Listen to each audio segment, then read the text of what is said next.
지금 AI만 18년간 연구해오신 최고 전문가. 챗GPT를 그럼 만들 때는 어느 정도 돈이 들었습니까? 신이 발생하면은 반드시 생산성이 크게 성장하면 그 과실을 어떻게 분배할 것인가. 네. 과거에 보면 사실 정부가 다 해서 재벌 키워놨더니 재벌 기업들이 자기들이 그걸 다 독차지한다니까.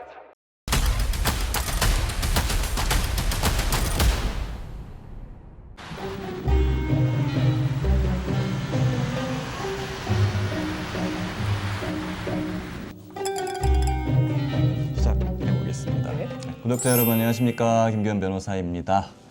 네, 지금 12.3 비상계엄 때문에 지금 모든 일정이 다 틀어지고 있습니다. 탄핵은 좀 있으면 종료될 것 같고, 그리고 지금 조기 대선 이야기도 계속 나오는데 굉장히 대한민국이 불확실한 상황입니다. 근데 이럴수록 미래를 계속 준비하는 게 굉장히 중요합니다. 앞으로 대한민국이 어떤 나라가 되어야 되는가, 지금 경제가 굉장히 어려운데 우리는 무엇을 준비해야 되는가. 그래서 제가 분야별로 전문가들을 다 만나서 무엇을 해야 할지 짚어보는 그런 시리즈를 제가 한번 기획을 해봤거든요.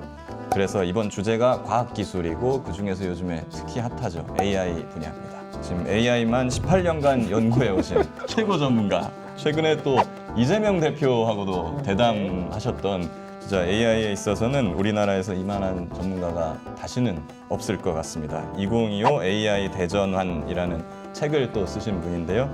사단법인 바른과학기술사회 실현을 위한 국민연합, 길어요 이거, 하정우 공동대표님 모셨습니다. 네, 반갑습니다. 안녕하십니까. 네. 네, 간단하게 자기소개 한번 부탁드립니다. 네, 반갑습니다. 저는 앞서서 변호사님이 소개해주신 굉장히 긴 이름 대신에 과실련으로 줄여서 씁니다. 과실련의 공동대표를 맡고 있고요. 인공지능 쪽을 조금 더 챙기고 있는 하정우라고 하고요. 제 주업은 아니고 제 원래 주업은 N사의 인공지능 센터장을 맡고 있습니다. 높으신 분이에요. 여기 들어오는데 네. 1층에서 막 막더라고요. 비서님하고 아직 얘기가 안 됐다. 비서님이 해외여행을 갔어요. 그래가지고 휴가를 쓰시고. 과실련은 보면은 이제 바른과학기술사회 실현을 위한 국민연합인데, 네. 좀 어떤 단체인가요? 간략하게 말씀해 주세요. 한 2006년? 2005년? 그때쯤에 처음 만들어졌다고 얘기를 하고요. 우리나라에 굉장히 많은 시민단체들이 있습니다. 예.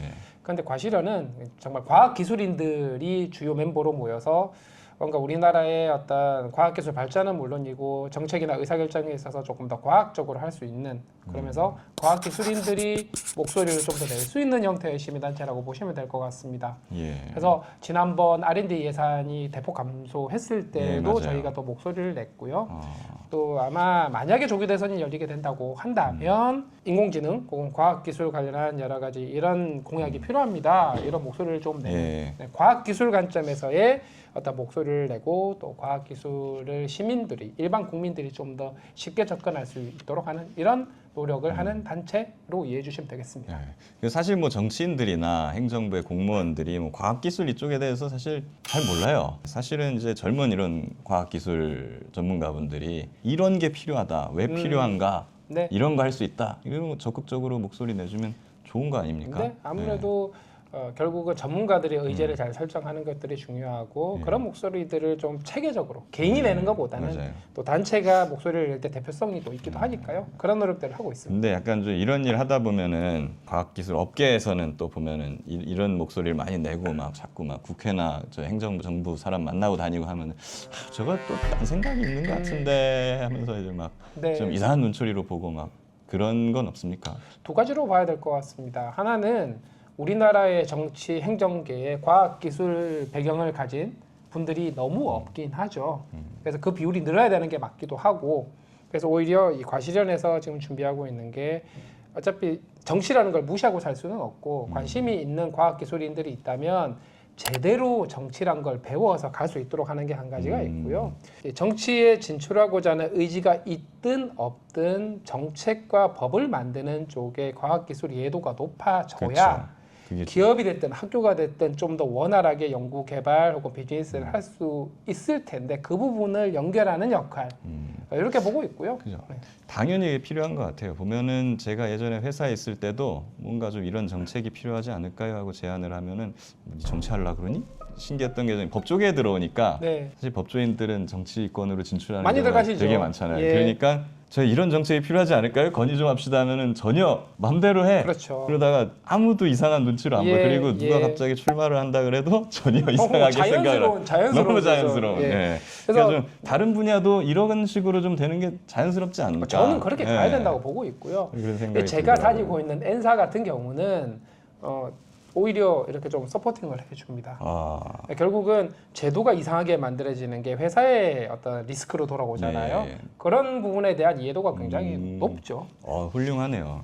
자, 지금 AI에서 제일 잘 나가는 나라. 미국이죠? 미국이죠. 예, 예. 미국이죠. 한국은 한 몇 위 정도 됩니까? 국가 랭킹을 매기는 예. 몇 가지 이런 자료들이 좀 있습니다. 예. 가장 대표적으로 쓰이는 게 영국의 옥스포드 리서치, 포터스 미디어가 매년 여름 정도에 발표하는 글로벌 예. AI 랭킹이 있는데 거기에 보면은 한 6위 정도 한다고 6위. 나와 있고요. 작년 말에 보스턴 컨설팅 그룹에서 컨설팅 회사죠, 거기는. 예. 거기서는 약간 그룹을 나눠놨죠. 완전 탑티어 그룹 국가 한 5개가 있고 예. 그 바로 뒤에 따라가는 그룹에 또 우리나라가 포함이 되어 있습니다. 그러면서 우리나라 1위냐 뭐 이런 식으로 뉴스가 많이 나왔고요. 전반적으로 이렇게 쭉 종합을 해보면 한 3등에서 10등 사이 그 언저리에서 랭킹이 매겨지는 왔다 것 갔다. 같아요. 이거는 기술만 보는 게 아니거든요. 예, 예. 인재, 기술, 인프라, 정책, 제도 그리고 산업화 전반적으로 다 봤을 때 3위에서 10위 사이. 예. 그런데 사실 3위에서 10위가 별로 의미가 없는 게 1등이 워낙 많이 앞서가 있고 2등도 1등 쭉 따라가고 있고 엄청 큰 차이가 있고 3위부터 10위까지가 쪼로미 붙어 있어요. 그렇구나. 그래서 약간 3위 그룹이라는 표현이 가장 2등은 합리적이다. 어디입니까? 중국이죠. 중국. 예. 그럼 미국이 제일 앞서가고 그다음 네. 중국. 네. 근데 그 밑에 이제 3위부터 10위까지는 그렇죠. 좀 비슷한 이제 쩌리들. 네. 예, 약간 예. 이런 느낌이네요. 쩌리라기보다는 쩌리라는 표현이 좀 중국에서 지금 딥시크가 나오면서 갑자기 지금 뭐 미국을 막 턱밑까지 막 쫓아갔다 막 이렇게 보는 사람들도 있는 것 같아요. 네. 일단 먼저 짚고 넘어가야 되는 게 중국은 인공지능을 잘했습니다. 원래 잘했고요. 예. 결국 1등과 2등의 격차가 어느 정도였느냐였는데 생각보다 격차가 크지 않구나. 뭐 이런 정도에서 보는 게 이해하는 게 맞는 것 같고요. 예. 이 딥시크가 충격을 준 건 역시 요즘은 그런 얘기를 합니다. 챗GPT 나오고 나서 글 정말 잘 쓰고 언어 이해 잘하고 추론도 잘하는 AI, 소위 예. 거대 언어 모델이라고 하는 예. 인공지능이 나와서 엄청나게 많은 혁신을 일으켰죠. 그리고 이 거대 언어 모델에다가 뛰어난 논리적인, 수리적인 추론 능력 혹은 논증 능력을 자극한 인공지능이 등장을 했는데 그게 오픈 AI, 챗GPT 5.1 뭐 예. 이런 모델들입니다. 최근에 발표된 그록 3 예. 이런 것들도 그런 유의 모델이죠. 그런데 이런 추론을 굉장히 잘하는 논증을 굉장히 잘하는 인공지능이 생각보다 빠르게 중국에서 등장을 했어요. 예. 그게 딥시크 네네. 모델이고 올해 1월 달에 처음 발표를 했죠. 사실 이런 추론을 정말 뛰어나게 잘하는 인공지능을 만들려면 굉장히 똑똑한 인공지능이 있어야 됩니다. 얘가 진화된 버전이거든요. 딥시크가 V3라고 하는 이 똑똑한 지식을 가진 인공지능을 12월에 발표를 했고 네. 그리고 1월 달에 R1을 발표를 했는데 이게 충격이 된 게 V3라고 하는 이 챗GPT 4.5와 같은 계열인 모델을 발표를 할 때 개발 비용이 80억 맞아요. 원이 들었다. 엄청 싸게 들었다. 예. 라고 하는 어그로를 끌었죠. 예. 왜냐하면 그 기술 보고서의 첫 번째 표가 개발 비용, 정확하게는 학습 비용이었습니다. 거기서 계산하니까 80억 원이 들었다. 뭐 이것 때문에 그런 것 같은데 요거 짚고 넘어가야 됩니다. 네. 네, 그거 그렇지 어때요? 않거든요. 실제로는 어느 정도 쓴 것 같습니까? 네. 일단 왜 80억 원이 나왔는지부터 짚고 예. 넘어가면요. 딥시크 V3라고 하는 인공지능을 학습하기 위해서 H800 GPU를 278만 8천 시간을 사용을 했다라고 적혀 있습니다. 그 278만 8천 시간에다가 클라우드에서 H800 GPU를 한 장 빌리는데 한 시간에 $2가 들어갑니다. 곱하면은 560만 달러 나오겠죠? 원화로 바꾸면 80억입니다. 80억이네. 무슨 얘기냐면 모델 한 번 성공적으로 학습시키는 데 들어간 GPU 비용일 뿐이지 그게 어떻게 개발 비용이 되냐 이거죠.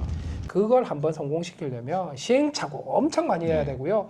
여러 가지 다양한 조건의 어떤 학습하는 실험 많이 해야 되고 인건비도 줘야 되고 데이터도 만들어야 되고 이런 것들이 다 빠졌어요. 그러면 이걸 한번 성공시키기 위해서 그 전에 엄청나게 이걸 많이 돌렸을 수 있다. 그렇죠. 거기다 인건비도 넣어야죠. 인건비도 넣어야 되고 데이터 그 만들었을 테니까 데이터 그 구축비 빌리는- 넣어야 되죠. 네. 또 하나가 이 딥시크가 가지고 있는 GPU 숫자가 모르긴 해도 우리나라 GPU 다 합한 것보다 많을 수도 있어요. 아, 그래서 이게 80억 원에 너무 이렇게 들어가시면 안 되고 그렇구나. 그러면 실제로는 챗GPT를 그럼 만들 때는 어느 정도 돈이 들었습니까? 네, 뭐든 퍼스트 무버는 돈이 많이 깨집니다. 예. 그럼 한 세상에서 처음 만들어 보는 거니까. 몇 조? 몇십 거기는 조? 100조 단위가 넘어간다고 봐야 100조 되고요. 단위가 넘게 들었다. 오픈 AI의 투자 비용 예. 그리고 구글 제미나이 만들 때 아. 투자 비용 이런 것들이 있을 거잖아요. 그 딥시크는 그러면 다 합쳐도 근데 한 수조 원 뭐 정도 아닐까 수조 싶어요. 원. 예. 수조 확실히 원이면 미국보다는 엄청 적게 들은 건 그렇죠. 맞네요. 네. 그래도. 이게 퍼스트 무버가 디테일을 공개를 하지 않았다고 하더라도 학술 대회나 이런저런 교류를 통해서 힌트는 얻을 수 있고요. 얘기를 하면서 딥시크 자체가 굉장히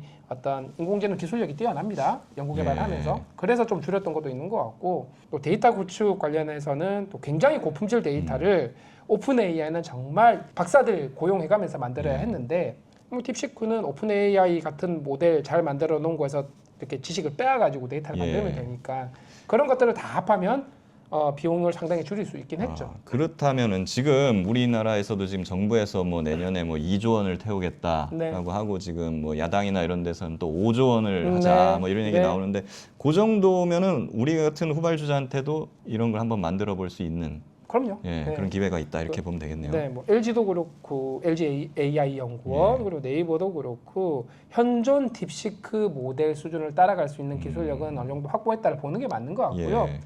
그래서 뭐 조단위 추달을 하면 딥시크 모델 따라가는 게 중요한 게 아니라 이거 이제 시작이거든요. 예. 더 똑똑한 것들이 계속 나오겠죠. 그러겠죠. 그 레이스를 계속 따라가기 위해서도 필요한 음. 게 지금 현재의 인프라 투자.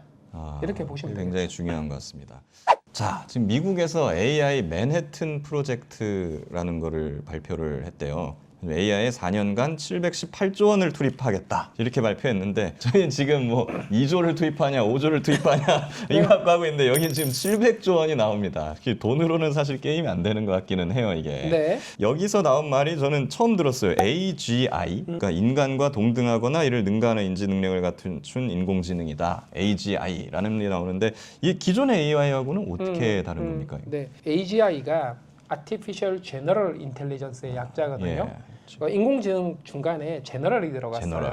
제너럴, 일반적이라는 뜻인데 일반적이라는 뜻이 어디서 나온 거냐면 얼마 전까지 뭐 챗GPT 같은 거 나오기 전까지는 인공지능 하면 예. 일이 정해져 있어요. 뭐 안면 인식, 번역기, 음성 인식 이렇게 정해져 있었잖아요. 근데 제너럴이 들어가면서 두루두루 다양한 데 다 써먹을 수 있는 AI라는 개념으로 보시면 됩니다. 나 이제 챗GPT 볼게요. 모든 종류의 글쓰기가 다 돼요. 굉장히 두루두루 다양하게 할 수 있는 AI다라고 생각을 하면 사람이 그렇잖아요. 사람이 하나를 배우면 열을 알고 그렇죠. 뭐 모든 걸 다 잘하는 거는 어려울 수 있지만 어쨌든 조금만 보고 배워서 바로바로 적응이라는 것도 하고 그런 게 가능한 인공지능이라는 개념이라고 보시면 됩니다. 금방금방 배워서 사람보다 더 잘할 수도 있고 예. 혹은 사람보다 좀 못해도 사람이 하기 싫은 일, 혹은 위험한 일을 할 수도 있고 예. 뭐 그런 것들이 가능해지는 거죠. 이 AGI라고 하는 게 사람마다 정의가 다 달라요. 100명의 연구자가 있으면 100명의 머릿속에 인공지능의 정의가 이 AGI 정의가 다 달라서 뭐라고 정의하기가 힘들긴 한데 최근에는 ASI라는 개념을 등장을 시키고요. ASI. Artificial Super Intelligence입니다. 아. 이거는 정말 여기 적혀 있는 것처럼 사람보다 더 뛰어난 아무거나 다 잘하는 약간 스카이넷 같은 인공지능. 스카이넷이구나. 네, 예. 오랜만에 등장하는. 그 나오면 큰일 날 것 같은데요. 아마 이 시청하시는 분들 중에 모르시는 분들도 있을 거예요. 스카이넷을. 그런데 걔를 빼고 나면 이제 AGI가 조금 더 명확해지는데 오픈 AI가 약간 그렇게 정의를 해요. 회사를 대체할 수 있는 인공지능. 회사를 대체한다. 회사에는 여러 전문가들이 있잖아요. 이 여러 전문가들이 모여가지고 굉장히 복잡한 업무를 해낼 수 있는 게 회사입니다. 가치를 만들어낼 수 있는 그 정도를 자동화할 수 있는 인공지능이면 AGI로 부를 수 있지 않을까. 그러면은 그러니까 이 718조 원이 투입되는 이 프로젝트에 많은 기업들이 참여한다고 저는 네. 알고 있어요. 네. 기업에서도 돈을 대고 정부에서도 돈을 대고 하는데 그러면 이게 어떻게 보면은 국가 예산도 들어가고 민간 기업의 돈도 들어가는 건데 AGI라는 걸 만들었어요. 이건 누구 겁니까? 네, 요거 조금 짚고 넘어가야 되는데요. 이제 스타게이트 프로젝트는 사실 정부 자금이 하나도 안 들어갑니다. 이제 트럼프가 취임하면서 앞에 샘 알트만 그다음에 소프트뱅크의 손정유 회장 예, 예. 불러 앉혀놓고 너네 이 프로젝트 하는 거 아주 잘했어 박수 딱 쳐주고 실제 돈은 소프트뱅크 돈이 많이 들어가고요. 예. 오픈 AI 돈이 많이 들어가는 완전 아. 민간 프로젝트예요. 아, 그리고 이 프로젝트에서 추구하는 건 아마도 AGI를 만들어서 중국과의 경쟁에서 이기겠다인 것 같은데 AGI를 만들려고 봤더니 컴퓨팅 인프라, AI 반도체, 에너지, 데이터 센터 죄다 부족한 거예요. 그래서 이 스타게이트라고 하는 프로젝트 회사를 만들어서 그거를 다 하는 회사를 만들어 보겠다. 이런 프로젝트로 봐야 될 것 같고요. 지분 형태로 들어가는 예. 거잖아요. 그러면은 이 회사니까 회사의 가치가 올라갈 거고 네. 그 회사의 가치가 올라가면은 가치가 올라간 만큼의 지분적인 이득을 취하는 그렇죠. 뭐 그런 것들을 고려해 볼 수 거기에 투자한 있겠죠. 투자자들이 네, 그럼 정부는 도대체 여기서 무슨 역할을 하느냐? 투자를 한 것, 공적 자금을 넣은 건 없는데 말씀드렸지만 에너지, 데이터 센터, 컴퓨팅 인프라 그리고 AGI 연구를 한다고 했습니다. AGI 연구를 하니까 법적 규제 있겠죠. 안전성 등등등. 그렇겠죠. 에너지 문제니까는 정부가 풀어줘야 되는 것들이 굉장히 많을 겁니다. 네. 데이터 센터면 부지 문제가 생길 겁니다. 배전 이런 것도 고려해야 되겠죠. 이런 부분에서의 정부가 간접적으로 좀 지원을 해주겠다. 네. 약간 그런 느낌으로 이해하시면 될 것 같습니다. 미국은 어떻게 보면은 워낙에 돈이 넘쳐나는 나라다 보니 그쵸? 굳이 정부 예산을 투입을 안 해도 민간에서 이게 700조 원이라는 그쵸. 자금이 만들어지는 거네요. 거기로 돈이 다 모이고 자본이 다 모이는 곳이니까 그러니까요. 미국이라서 가능한 거고요.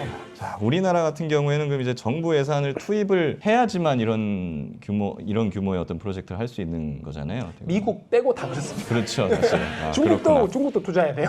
이런 문제가 있을 것 같아요. 정부가 그럼 투자를 했으면 정부 돈으로 투자해서 뭔가 만들었는데 그 만들어진 거에 대한 어떤 결과물의 귀속, 주체를 이거 어떻게 가야 될 거냐. 정부 공적 자금이 들어가면 당연히 공공에서의 기여를 어떤 형태로든 하도록 요구를 할 수가 있을 것 같고요. 예를 들면 그렇습니다. 한 가지 방법은 정부가 이번 AI위원회에서 얘기했던 것처럼 GPU를 대량으로 샀어요. 예. 그렇게 대량으로 만든 GPU로 엄청 똑똑한 인공지능을 만들었다고 치면 이 인공지능을 상업적 용도로 활용 가능하게끔 국내에 있는 AI 스타트업들, 이 스타트업들은 똑똑한 인공지능 만들기 힘들잖아요. 예, 예. 아니면은 오픈소스 받아다 써야 되는데 오픈소스 그 메타의 라마 같은 것들 혹은 딥식 모델도 그렇지만 이게 한국에서 서비스를 하려면 부족한 부분들이 틀림없이 있거든요. 예. 그것보다 한국의 서비스를 만들 때 좀 더 좋은 품질의 인공지능을 활용할 수 있도록 그냥 무상으로 제공을 할 수 있겠죠. 왜냐? 정부가 GPU를 넣었으니까 그렇죠. 요구를 할 수가 있겠죠. 그러면 생태계 기여, 예. 그다음에 이 인공지능을 공공 분야에 뭐 그게 지자체에서의 되게 똑똑한 민원 처리를 위한 챗봇이 될 수도 있고요. 또 취약계층을 위한 AI 도우미가 될 수도 있고 이런 분야에 활용하도록 제도를 예, 만들 예. 수도 있죠. 이런 것들이 공공 기여지 않습니까? 그게 이렇게 하는 것도 한 가지 그렇죠. 방법이 될 수 있죠. 그게 된다고 하면은 AI가 뭐 어떤 공공 부분에 네. 일정 부분 기여를 하면 그걸 원래 하던 인력을 정부 입장에서는 채용 안 해야 되는 거고. 채용을 안 한다기보다는 대부분의 공무원분들이 문서행정 업무에 시간을 너무 많이 쓰거든요. 예. 그 시간을 줄이고 현장으로 나가서 민원인들과 좀 더 많은 대화를 하고 그죠. 어떤 문제들을 더 많이 발굴을 하고 실질적으로 그러니까 공무원 숫자가 더 많아지는 네네 그런 효과가 그렇게 될 수도 있는 있어요. 거잖아요. 왜냐하면 예. 이거는 인공지능으로 할 수가 없잖아요. 예. 반드시 오프라인으로 가서 실제 사람들을 만나가면서 해결해야 되는 문제들이 틀림없이 존재를 하기 때문에 그런 쪽이 오히려 예, 뭐 예. 정부로서의 역할을 더 잘 할 수 있는 앉아서 이렇게 문서 그렇죠, 워드치는 그렇죠. 것보다 저는 그렇게 이해를 하고 있습니다. 네. 과거에 보면 우리가 포스코 같은 거 만들 때 공적 자금 엄청나게 네. 투입을 했잖아요. 네. 그래갖고 결과적으로는 포스코가 이제 정부의 그만큼의 지분도 가치가 이제 맞습니다. 커지고 예. 결과적으로는 이제 수익을 가져가서 그걸 그것도 국민들을 있죠. 위해서 쓰는 네, 맞습니다. 그런 방식으로 쓸 수도 있고 아니면 이거 아예 그냥 무료로 공공 네, 개방을 맞습니다. 해버려가지고 네. 굳이 정부 서비스 정부가 원래 옛날 같으면은 사람을 더 채용을 하거나 뭐 다른 형태로 이렇게 네. 예, 서비스를 지원을 했어야 네. 되는데 사실상 현물로 지원하는 것 같은. 그렇죠. 현물이 그런 방식이네요, 한 가지 그거는. 방식인 거고 또 변호사님 말씀하셨던 것처럼 그 이재명 대표와 대담에서 예. 그죠? 나왔던 아이디어 중에 하나가 만약에 한국의 엔비디아 같은 회사가 출연을 하면 거기에서 뭐 민간 70% 공공 30% 이런 얘기를 하셨는데 예. 좀 더 정확하게 말씀을 드리면 기술력 좋은 소프트웨어 스타트업이 나올 때 잠재력이 높은 스타트업의 초기 국가의 국부 펀드가 존재하거든요. 예, 예, 우리나라에도 펀드 투자를 많이 해서 부피를 키우고 이 기업이 정말 잘 성장을 해서 엔비디아나 우울급으로 성장을 했어요. 물론 중간에 지분 희석이 되겠죠. 희석이 그렇겠죠. 된다고 하더라도 10% 5% 지분을 유지를 하면서 그걸 통해서 들어오는 배당이라던가 일정 지분을 팔 수도 있습니다. 네. 그렇게 해서 쌓이는 기금 같은 것들을 공공 분야 혹은 국민들을 위해서 쓸 수 있는 것들로 활용을 하면 그런 기업이 10개만 그럴 된다고 수 생각해 있을 것 보세요. 같아요. 그러면은 모든 걸 세금으로 했던 것들 중에 상당수를 커버할 수 있지 않느냐 예. 그런 의견이었던 거죠. 충분히 상상 가능한 부분인 네. 것 같습니다. 네. 예. 그리고 보면은 만약에 국민연금이 초창기에 그런 거에 투자했다고 치면은 연금 고갈 걱정 안 해도 되겠잖아요. 아 그렇죠. 예. 예. 실제로 국민연금이 주요 기업들의 투자를 많이 하면서 해외 투자까지 포함입니다.